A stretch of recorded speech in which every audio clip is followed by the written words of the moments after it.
Is it possible to be fearless? Let's find out.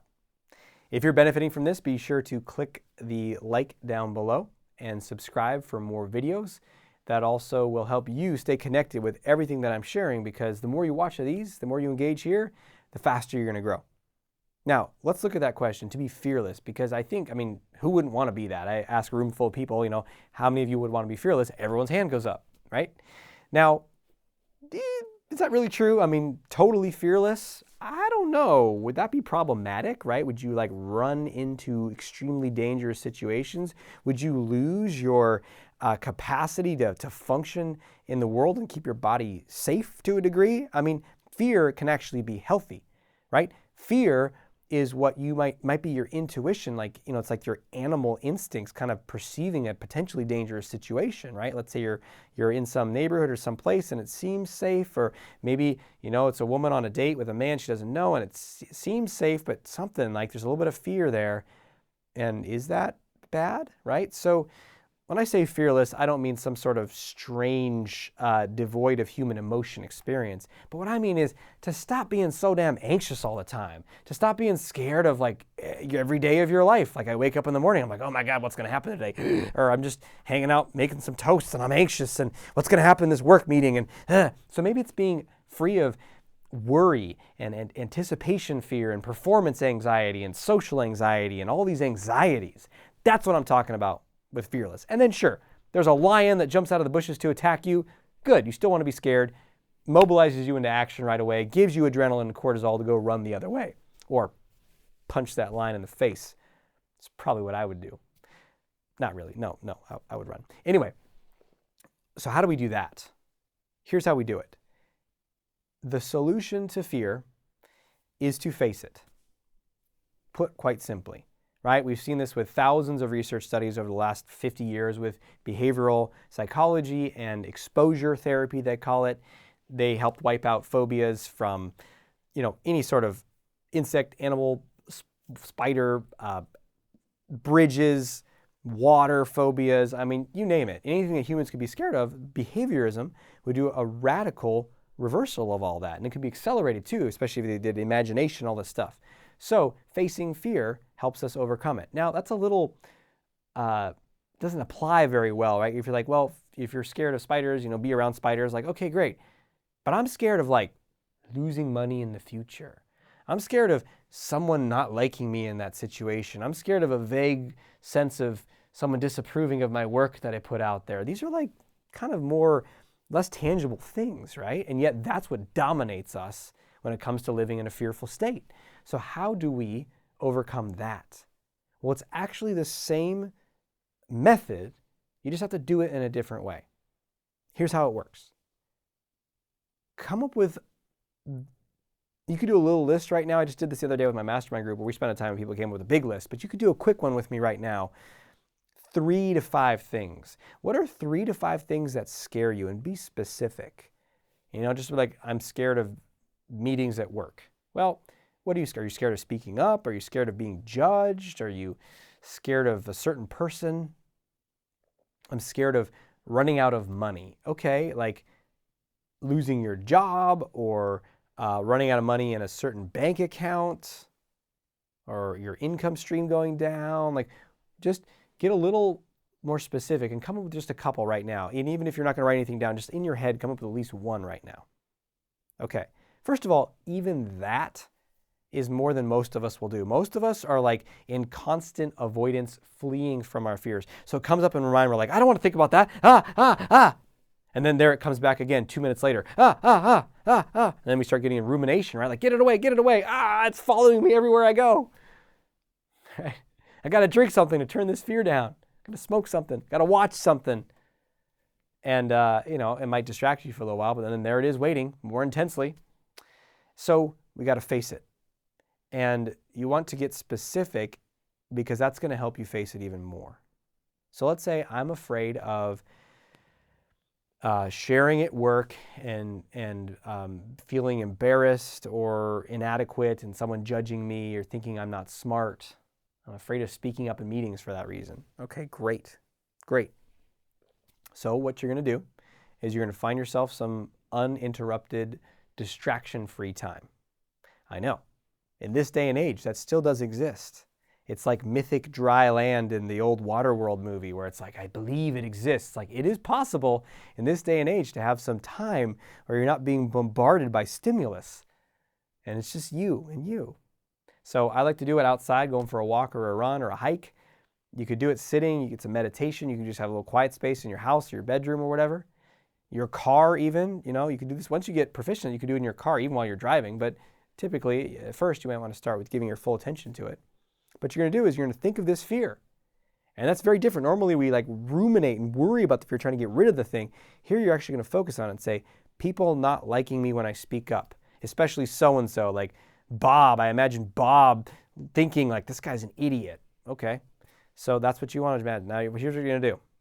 You're going to imagine speaking up in a meeting and not visualizing it going perfectly. No, because then you're still trying to run from the fear. You're going to imagine speaking up and imagine Bob saying some stuff about you. Not just thinking it, but saying it. All right? So, like literally, you're going to vision this. You're going to think about it. You're going to focus on it enough until you start to feel the fear and the discomfort. Now you know you're onto the right place. Then what do we do? And this could be with any fear, by the way. You do this with your fear. You can even try it right now if you want. And sometimes you don't have to try very hard. It's like, oh God, it's right there. It's been there all day. I've been trying to ignore it. Okay, great. Then, now you're in exposure mode. And what they did in behavioral psychology to make it so effective is they didn't just torture people by like dangling a spider and the person's like, get it away, I'm freaking out. And they're like, no. No, they teach people techniques to calm themselves. Because what makes exposure effective is you soothe the nervous system during exposure, which retrains the mind-body to see that this thing is not a threat, like I'm not going to die. Right? So what do? We focus on the thing that scares us, just enough to get it going. Then you can bring your focus out of the future, out of Bob, out of whatever, and come into right now. Right now. You can do this with me right now. And you're going to notice, what do I feel? What's happening in my body? Fear, like all emotion, is physiological. It's a machinery that's happening in your body with neuropeptides on a chemical level. There's a energetic component to it, and there's a behavioral response as well. But what we want to focus on is the whole swarm of sensations. Fear is going to feel like squeezing or contracting or tightening. It's going to be like moving and coiling through your body. And you're going to start to breathe and allow it. That's it. It sounds so simple, but it is so effective. So right now, you're going to breathe in and notice, where is that? Do I feel tension in my ribs? Is there a tightness in my jaw, my neck, my throat, my chest? Is it, for me, I'll feel a lot in my ribs, and sometimes it goes down to my mid back, and then down to my lower back. Where do I feel the reactivity, like the tension, the fear, the squeezing, the burning, the twisting, whatever words? You don't have to label it. You just want to tune into it. And breathe, and soften, and allow it. That's it. You're going to let it rip. Let it burn. And if you get into your head and you're like, oh my God, Bob's going to say this, and it's going to go so bad, and then I'm going to get fired. Okay, all right, you got enough. You got enough of the machinery going. Now you're going to let it go. It's the future. You're going to come right back into now. Because that's not happening right now. What's happening right now is you are freaking out. So that's what I'm going to pay attention to. The physiology. Stay out of your mind and go into your body with your awareness. And keep breathing and allowing. And what you'll do is like you'll find there'll be a spot. For me, there'll be a spot that's like really tight or really intense. Like, I don't want to go there. You're going to go there. Like, bring your awareness right into, like, say, the ribs. For me, it's always the ribs. Always the ribs. All right? It could be here. It could be anywhere for you. But for me, it's there. So I'll, like, focus on this area. And you can even put your hand there if you want, or some fingers there. And you're just going to, and I'll start to breathe into that area, almost like I'm bringing breath into it. I close my eyes often. Sometimes if I'm walking, I don't. But if I'm sitting or something. And what am I doing? This is the $1 million distinction.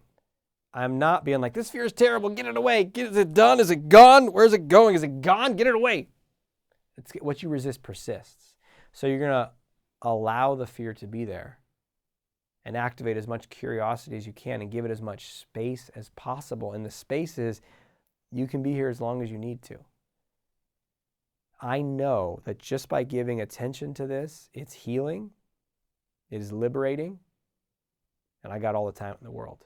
Because if you're trying to rush this, you're just going to be locked into resistance. That's still running. When you're resisting it, you're still running. So you have to stop the running and turn and really be with it. Just be like, wow, okay, you're scared of this. Yeah, show me more. And you can't see it, my hands are off camera, but sometimes I'll have an open posture. You know, it's like hands down kind of by my sides, about this high. I'm raising them so you can see them, but they're a little lower. And I'll kind of bring my shoulder blades together, my chest open. Sometimes I head up and it's just like, okay. Yeah, it's a receptive posture, right? Like I'm receiving this. You just be with it. And I'm just going to be with you until I don't need to anymore. And if I got to get up and go do something after 10 minutes, okay, I'll come back to this later. I don't have to get to the other side right away, but just being with it. But the distinction here is it's proactive. And so I do this on a daily basis. I'll go out for a walk or take some time and I'll just be like, what needs attention? What am I afraid of? What am I tense about? What am I grasping around? And I focus on it, and I focus on it, the horrifying, can never go this way outcome. And I focus on that outcome and calm my body. And then what happens is you get this like superpower. And you're just like, yeah, okay, that can happen. I'm more okay with that now. And now look, what else? Look at all the other options of what we can do. Look at it, opens up the playing field so much.